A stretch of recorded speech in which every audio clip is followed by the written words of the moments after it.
Центар за работа плански регион, ќе ги образложам двата извештаи кои што вие ги имате, ги имате погледнато. Значи тоа се извештаи согласно Законот за рамови на регионален развој.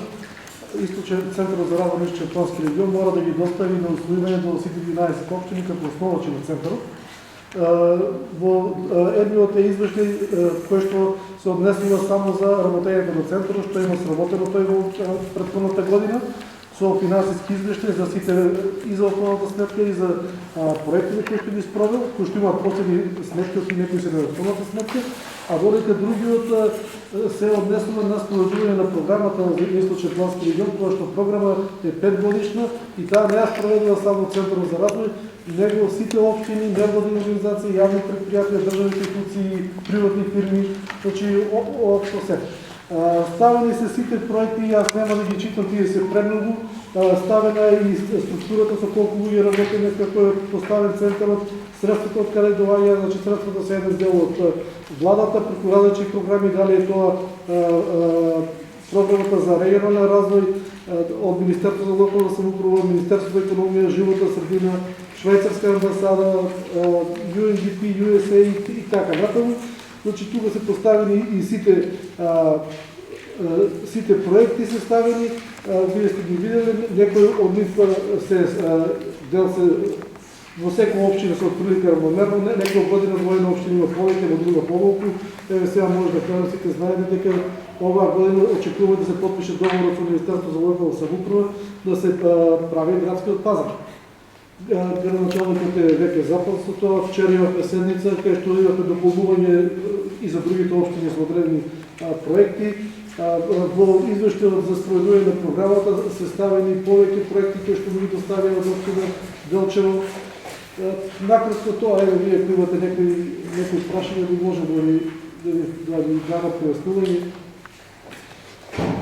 Благодаря. Јас отварам расправа по точката број 1 во врска со годишниот извештај за работењето на Центарот за развој на Источно-планскиот регион за 2020 година. Прашање има советник Билјана Повели, па советник Славец. Точно за Делчево за 2020 година, Источно-планскиот регион, кои средства се одобрени, што е направено само за Делчево, не за сите други општини. За Делчево, значи само за 2020. Сега во бројки не можам да ви кажам, знам дека како што реков, пазарот е аплициран, ќе се добие агрометодолошката страница, имавме некои обуки спроведени, стартап обуки, агрометодолошка страница, другите може да ги видите сега. Мене интересира колку е реализирано нешто аплицирано и што ќе се добие. Дали има Значи сигурно добиваме пазарот, значи пазарот е сигурно добива само ќе 2021 или 2020? 2021 година. Имаме повеќе проекти преку швајцарската амбасада кои се спроведени. Градоначалник може да допуни ако има да имаме 2020 Од Источно-плански регион 2020 година извршено плаќање на пешачкиот мост на река Легалница, кој што се градеше дели во 2019 и 2020 година во износ од 7 милиони денари, тоа е преку Источно-планскиот регион. Програма 5 милиона мислам да беше од нас. 5 милиона и 7 милиона 600. Да, 60% беше финансирано од Источно-планскиот регион, другите средства се буџетот на општина Делчево. Првата фаза е од Агенцијата за финансиска поддршка на Федерацијата за регионален развој, другите 7 милиони денари за градскиот пазар, 7,9 се од буџетот на општина Делчево. Втората фаза, која што мислам дека јуни месец или крај на јуни треба да биде распишан тендерот, имаме околу 15 милиони денари од Источно-плански регион за изградба на втората фаза на градскиот пазар. Исто така агрометеоролошката станица која што е поставена од Источно-планскиот регион. Имаме ова се средства во поголем обем кој што ги има општина Делчево добиено, кој што спомнам, значи овие 15 милиони за метеоролошката станица е негде над 20 милиони денари кои што ги има општина Делчево добиено од Источно-планскиот регион.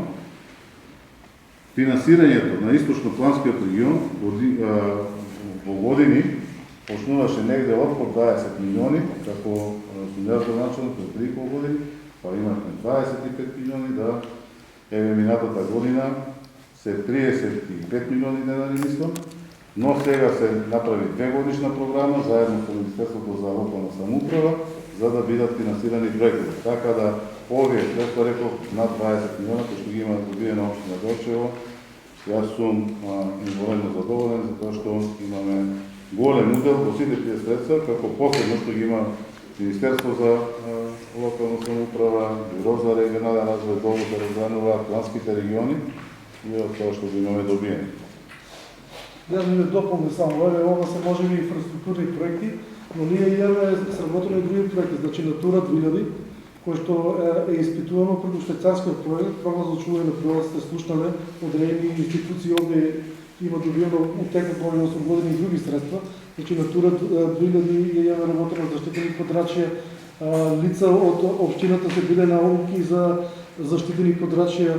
Потоа имавме стартап бизнеси, се беа вклучени неколку луѓе кои што од оправдани причини не отвориле свој бизнес, а имаше можност да се додадат по 5000 франака за свој бизнес. Значи, минатата година самите знаете дека какво беше. Дали до сега зборевме за COVID-19 и ако има нещо помог, а и па еве 2021 има повеќе за Делчево, пак има помог за некоја друга општина. Така е. Пред тоа имавме правено за вас, еве ги заштитиме Киселичка пестера, тоа се заштитени Киселичка пестера, како беше ова Стамер, повеќе работи кои што имаме за канализационниот, оној главниот колектор, обезбедуван од церквите за главен колектор, значи секоја година некогаш повеќе, некогаш помалку, во главно се опфатени сите општини. Ние имавме пред неколку години за словото на градоначалници и направена табела, отприлика што како пред 2-3 години, отприлика е сите се равномерно опфатени. Пред 3 години, апсолутно, значи, имаме чланарина, која што ја платиме према Источно-планскиот регион и према ЗЕЛ, заедница на единицата на локалната самоуправа.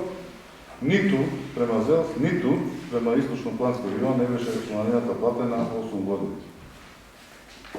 Да го имате ова како информација. Точно така.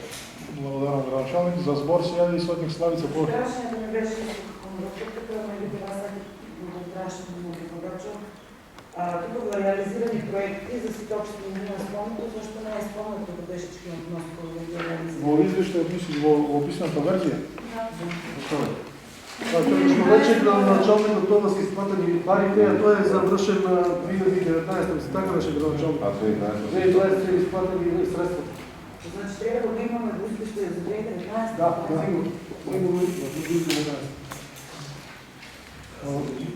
Благодарам. А друг за збор, повери не?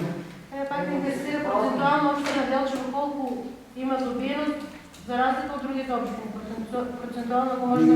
Или тоа ги зависи од проектите, што сигурно зависи од проектите со кои што апlicираат општините. Меѓутоа процентуално општина Делчево колку средства има добиено. Од сите 11 општини за 2020. Тоа не може да го кажам сега, воопшто за сите години отприлика равномерно. Ако се земат до сегашните буџети, отприлика сите имат еднакво добиено.